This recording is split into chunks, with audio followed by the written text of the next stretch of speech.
a movie theater. It's not just a theater. It's a shrine. Come on, motherfucker!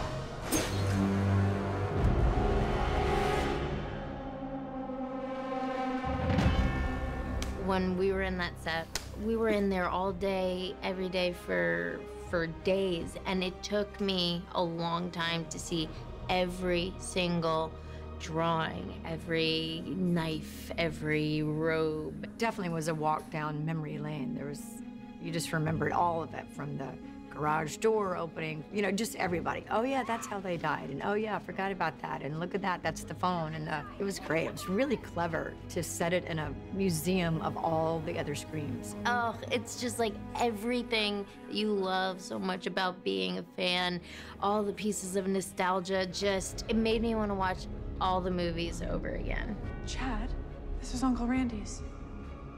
They've got everything. Ghostface literally says at the beginning, who gives a fuck about movies? This is gonna be about the real killings and the real killers and stuff like that. And so it's not memorabilia from Stab, it's memorabilia from the other Scream films and what's come before. And we sort of loved the delineation between those two things. The original draft, it was a warehouse. I think it was a warehouse. And what's so great about our directors is they really foster this collaborative environment. It's one thing we have a very high priority here is to create a work environment which is safe. Sorry, Jenna, will you just take one step out just for this to point there? And it's built on trust and respect, and everyone gets to express ideas, and nothing is locked in stone. And so we just let loose on, well, what else could this be? Guy and Jamie wrote this great shrine in the script, but it was originally a warehouse. Michelle suggested a theater could be really cool. We loved that idea. We brought it to Guy and Jamie. They were like, oh, that's fucking great. That then led to the idea of there's something on the screen, which then leads to the idea of who the family is. I mean, it's just a good example of how all of the departments working together and trusting each other and loving a good idea no matter where it comes from just raises everything up and makes everything better. It's a real theater. It's actually in operation, and it just had a fantastic look. And it references Scream 2, and it's a movie theater. Scream is a movie about movies, and so it really fit in thematically, and just visually, it was fantastic. Is that the knife I was stabbed with? Seeing photos of Sam in there, seeing photos of Mikey Madison, who was, you know, my best friend and Ghostface in the last film, it was kind of touching or almost a little bit emotional walking into the theater for the first time. And I don't know, I think we all kind of got chills. We saw it in the early morning too, so there's something about a theater first thing in the morning. It smells different, it's cold, it's just everything about the atmosphere was so fitting.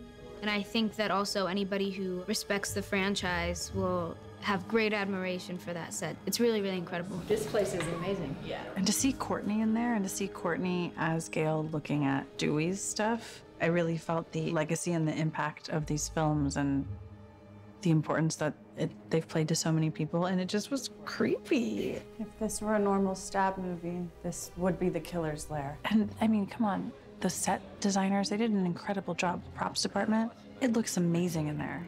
Hey, how'd they get all this stuff?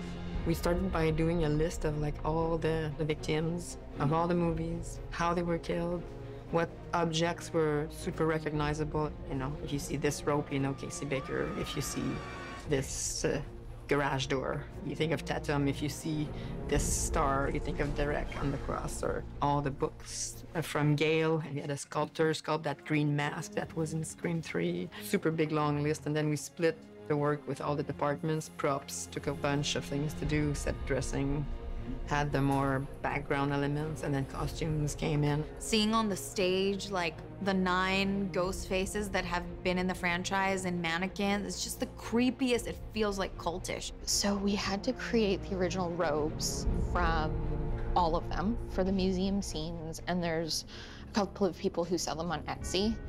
And so I actually, like, you know, I had my research of what was in the film, but I cross-referenced their research to kind of fact-check in a way, because they go through everything with such a fine-tooth comb. The set sort of shaped up, you know, the more we were getting into it, the more ideas popped. So we had a big document with all the elements and what kind of casing they were going to be put in. And did we have to break the case, not break the case? We build the case, we rent the case, and how you light those things, because we're like in the decrepit theater, which wasn't decrepit at all. But so we had our painters put a layer of like fake peeling paint, and it was really fun to do. Yeah, it was like the ultimate self-referential set.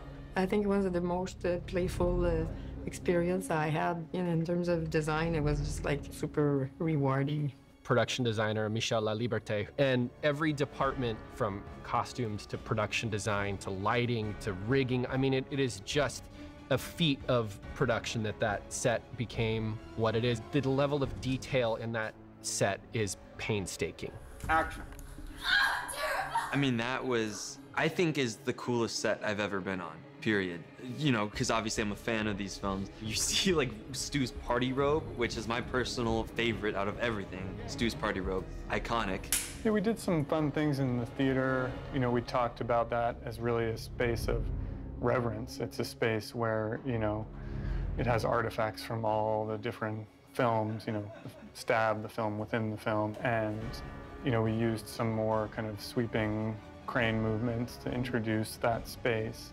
Just really trying to give it that scope and scale and feeling like, you know, haunting and beautiful at the same time, and just has so many ties to the past. And then she raises up and gets him in the mouth. Matt and Tyler, our directors, you know, they're huge fans of Wes. I think Wes was a huge inspiration to them just in their directing career alone. But they are so visual. They're such great people. They're so open, and yet they know exactly what they want. They just keep elevating it, and they don't ride on their laurels of last time it was such a great film.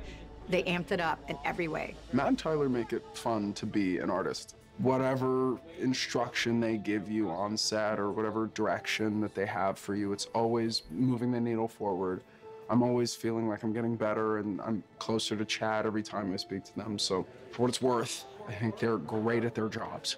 Same routine usually as another director, but there's two of them. They work together great and are really cool directors to be, as an actor, to be directed by.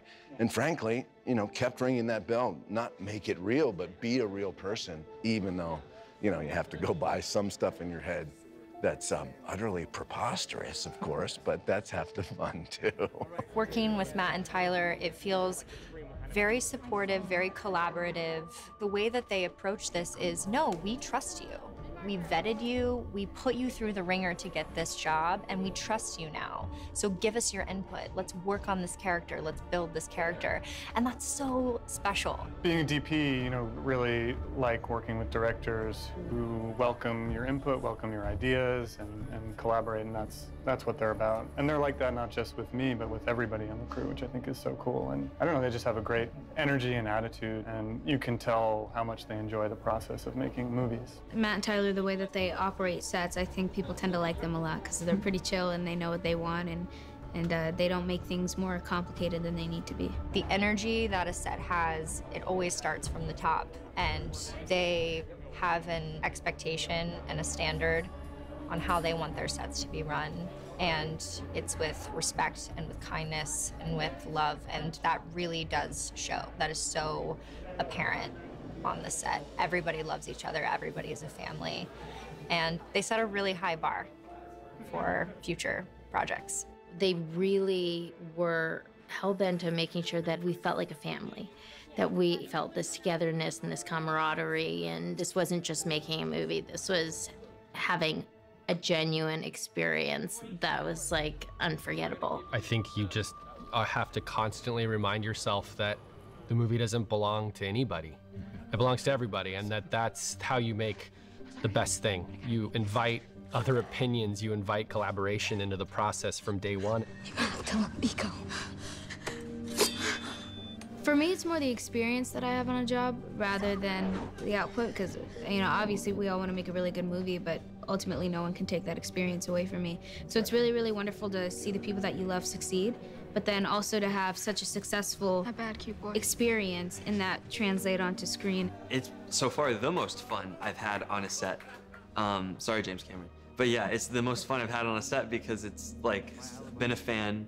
It's like everyone is so nice. And it's just, every day is honestly like a dream come true for me to be working on a Scream movie, like running from Ghostface and all that. Like, it's awesome. Anything can happen.